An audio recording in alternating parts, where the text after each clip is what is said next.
तमिलनाडु में बाढ़ से बेहाल चेन्नई के हालात में राहत के संकेत हैं, क्योंकि वहां बारिश रुकी है और अडयार तथा कुंभ नदियों के जलस्तर में कमी आई है। कई इलाकों में अब पानी का स्तर नीचे होने लगा है, लेकिन चेन्नई के आसपास कुल 35 झीलों में पानी खतरे के निशान से ऊपर है। अब भी यहाँ कई कॉलोनियों में लोग फंसे हुए बताए जा रहे हैं। कई इलाकों में बिजली नहीं है, पीने के पानी की दिक्कत बरकरार है। मौसम विभाग ने आने वाले दिनों में और बारिश होने की आशंका जताई है। इस बीच राहत और बचाव कार्य जोरों पर है।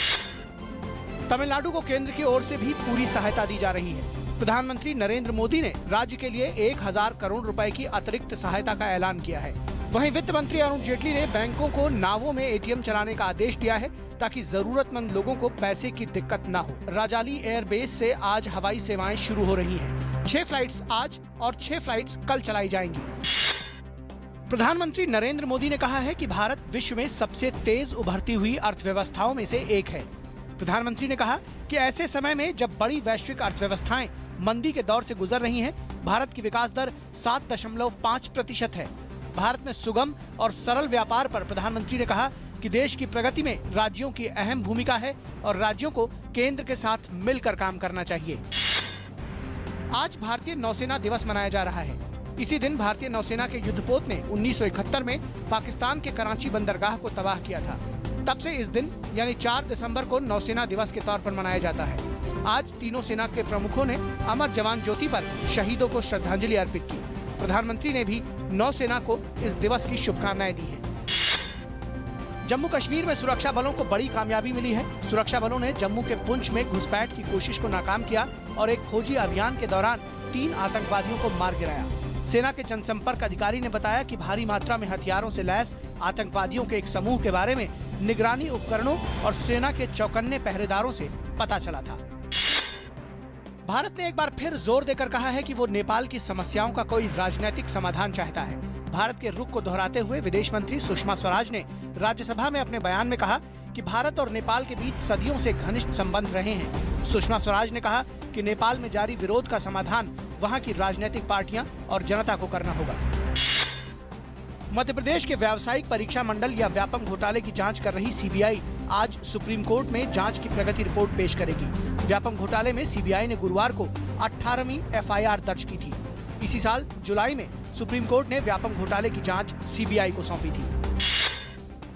कृषि मंत्रालय के संयुक्त सचिव के नेतृत्व में 10 सदस्यीय केंद्रीय अंतर मंत्रालय दल सूखे की स्थिति का जायजा लेने के लिए ओडिशा के नुआपड़ा और बरगढ़ जिलों के दौरे पर है। ये दल सूखे से सबसे अधिक प्रभावित नुआपड़ा, कालाहांडी, बरगढ़ और बालांगीर जिलों का दौरा करेगा। अगले वर्ष 1 जनवरी से मनरेगा के तहत मजदूरी का भुगतान सरकार इलेक्ट्रॉनिक ट्रांसफर से शुरू करेगी। इस योजना को सबसे पहले केरल में लागू किया जाएगा। लोकसभा में प्रश्नकाल के दौरान ग्रामीण विकास मंत्री बीरेंद्र सिंह ने बताया कि मनरेगा के तहत मजदूरी को कृषि मजदूरी के बराबर लाने के लिए वित्त मंत्रालय से 2000 करोड़ रुपए अतिरिक्त कोष बनाने की मांग की जाएगी। अमेरिका के कैलिफोर्निया में गुरुवार रात हुई गोलीबारी के मामले में हमलावरों की पहचान हो गई है। हमलावर भारी हथियारों से लैस एक युवा दंपत्ति थे, जिन्होंने एक केंद्र में क्रिसमस पार्टी के दौरान अंधाधुंध गोलीबारी की। एक पुलिस अधिकारी के मुताबिक मुठभेड़ में मारी गई महिला की पहचान 27 वर्षीय तशफीन मलिक और पुरुष की पहचान 28 वर्षीय सैयद रिजवान फारूक के रूप में की गई है। दोनों पाकिस्तानी मूल के थे। हमले में 14 लोग मारे गए और 17 अन्य लोग घायल हो गए।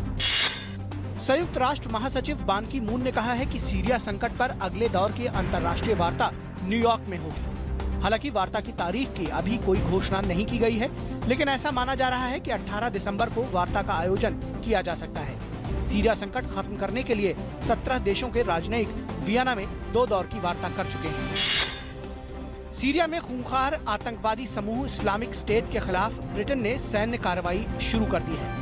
संसद से सैन्य हवाई हमलों को मंजूरी के कुछ ही घंटों बाद लड़ाकू विमानों ने सीरिया में आईएस के नियंत्रण वाले तेल क्षेत्रों पर बमबारी शुरू कर दी। ब्रिटेन के रक्षा मंत्री ने कहा है कि हमलों में पूर्वी सीरिया में उमर तेल क्षेत्रों पर निशाना साधा गया, जो आईएस के नियंत्रण में है।